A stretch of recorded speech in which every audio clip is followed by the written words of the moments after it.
There is a centipede in your house right now.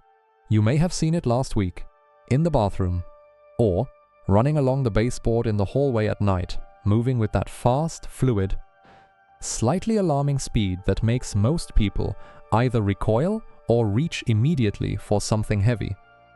Your instinct was almost certainly to end it, and if you did not, you have probably been wondering whether you should. Before you do, I want you to look at what that centipede is actually doing in your home, because the answer is not what almost anyone expects, and it changes everything about what the correct response to finding one actually is.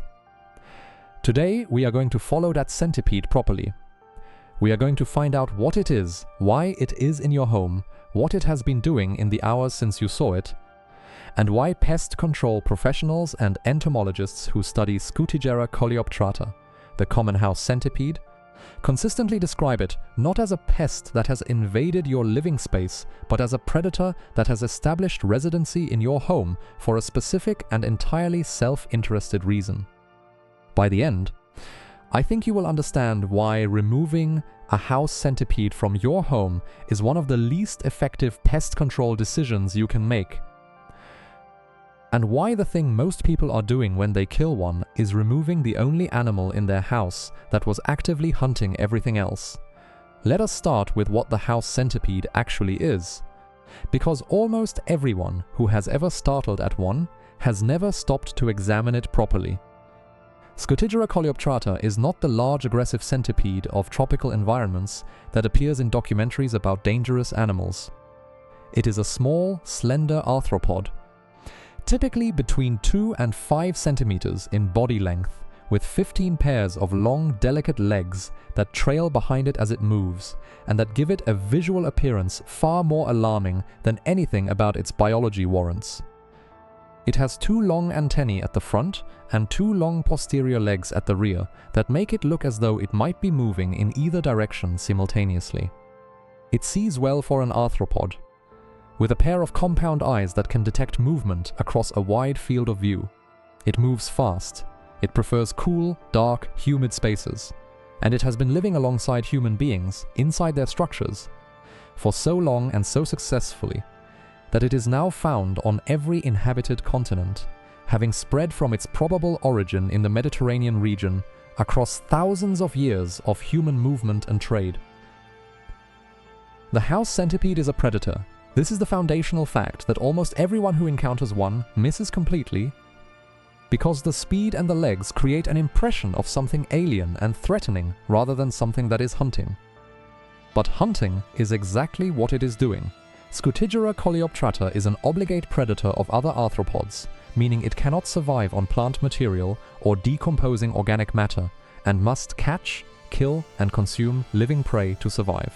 Its prey list, documented across multiple studies of house centipede gut content and feeding observation, includes cockroaches, silverfish, ants, flies, moths, bedbugs, small spiders, and the larvae of multiple pest insect species. It catches its prey using the modified front legs called forcipules, which deliver venom that immobilizes the prey within seconds. It is fast enough to catch flying insects in some cases.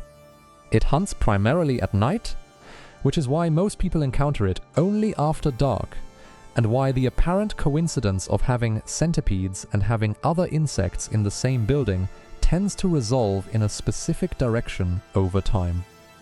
Now here is the part that will matter most to you, as someone who shares a domestic space with this animal. The house centipede did not arrive in your bathroom by accident. Scutigera coleoptrata requires 2 things to survive in a domestic environment: humidity at a level that allows it to avoid desiccation, since it cannot retain moisture the way more evolved arthropods can, and prey, a reliable population of the insects it feeds on. The humidity requirement is what brings it to bathrooms, basements, and the spaces beneath kitchen sinks. The prey requirement is what keeps it there. A house centipede that has established a stable presence in your home has done so, because your home contains a sufficient and reliable population of its prey to sustain it. The centipede is not there by accident. It is there because it found a food source, and the food source it found consists of the insects that are already in your home and that you have not yet noticed. let that settle for a moment. The centipede in your bathroom is not the pest problem. It is the indicator that there is a pest problem, and it is simultaneously the most active biological intervention against that pest problem that your home currently contains. The cockroach egg cases that would otherwise develop undisturbed in the gap behind your washing machine. The silverfish population that has been feeding on the paper-bagged plasterboard in your bathroom since the humidity problem you do not know about yet developed behind the tiles. The clothes moth larvae that have been working through the back of the wardrobe in the spare room. The cluster fly pupae developing in the wall cavity of the loft. The bedbugs that came in on a piece of second-hand furniture 6 months ago and have not yet reached a population density that has become symptomatic.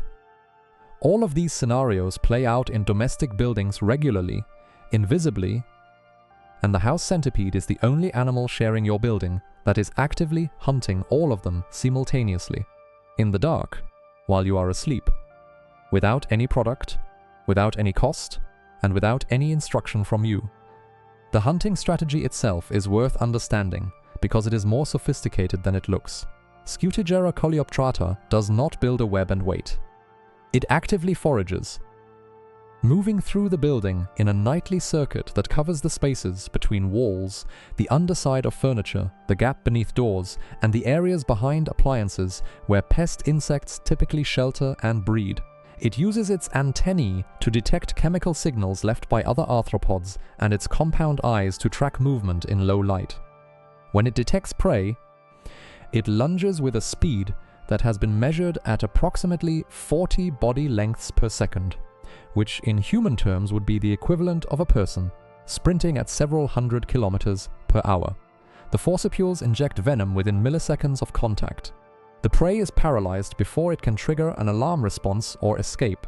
The centipede feeds, moves on, and continues the circuit.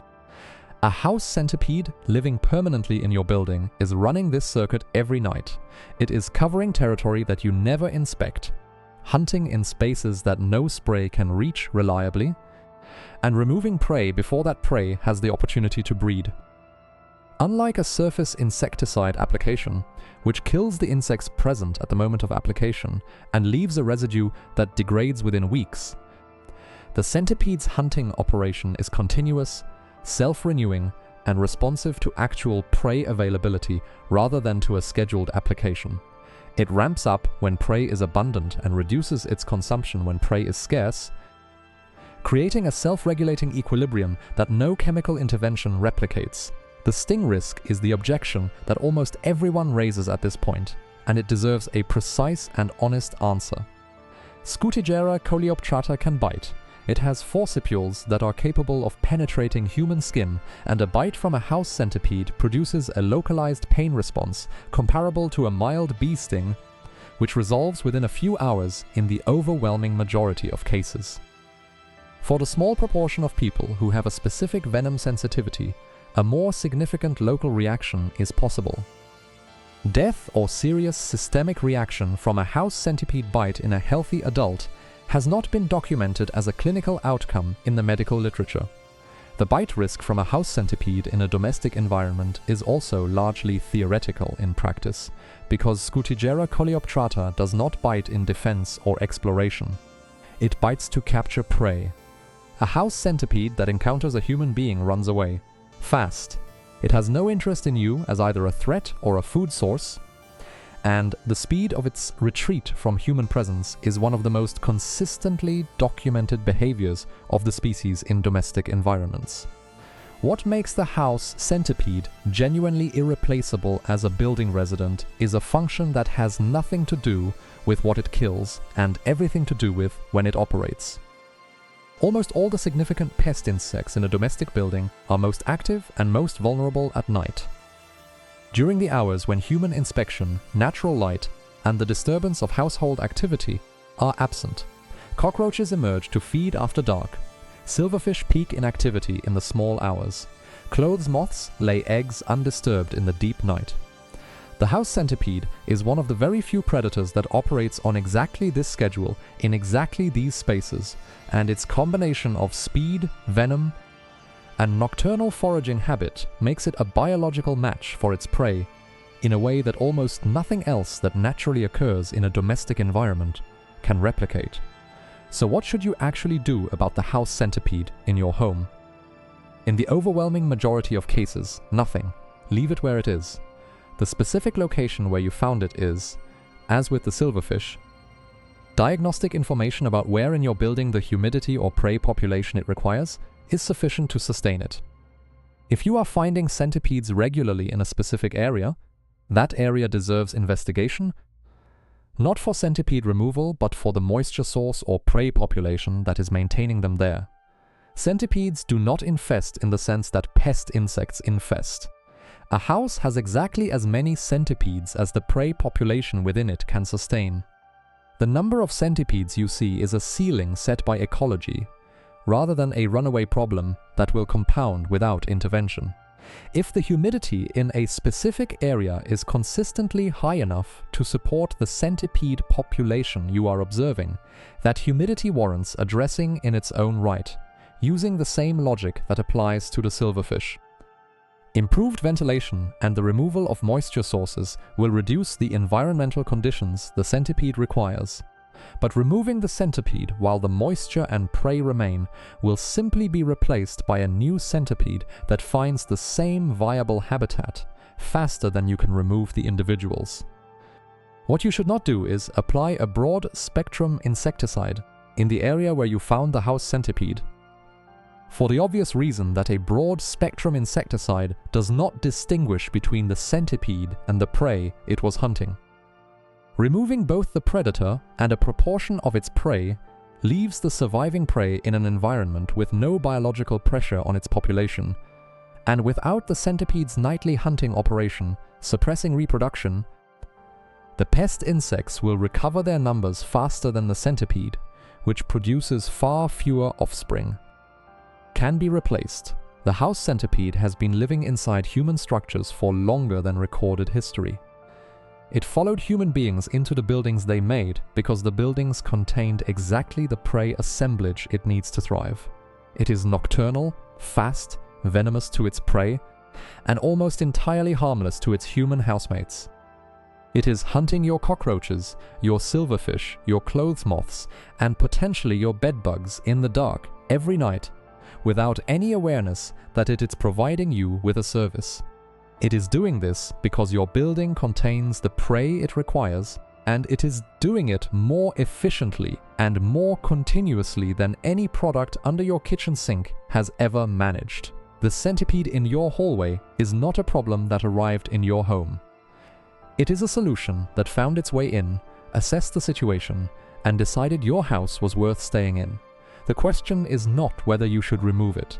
The question is what it is eating, and whether you want to know the answer before or after the centipede is gone. Have you ever found a house centipede in your home and reconsidered removing it? Or noticed what happened to the other insects in your building after you started leaving them alone? Tell me about it in the comments. I read every single one. And this is exactly the kind of story this community was built for. And if you want to understand another creature sharing your home that is doing something in the dark you have never quite accounted for, the next video is already waiting for you.